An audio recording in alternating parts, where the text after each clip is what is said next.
blends into the last thing that I want to say, which is this period of 37 years. I always get the question, why 37? It's a really weird number, and it is. It's a very weird number. Well, the first reason is because under the revised code, the things that we're buying, building, have a defined life. And the revised code defines the life of a building as 40 years. Now, I'm not going to get into whether we might use a building longer than that, we might, but for the purpose of this issue, 40 years is the building.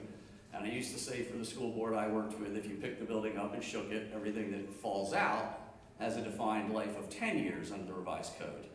And when you do that math, you get 37 years. So that's why that number comes up, and it's a very odd number. But I also often get the question, well, it's a long time, and could we pay it off sooner? Could we pay it off quicker? And it's a great question.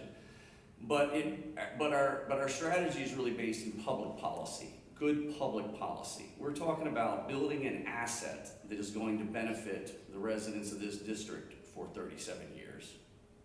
And the repayment plan is designed to ensure that those beneficiaries pay for the project.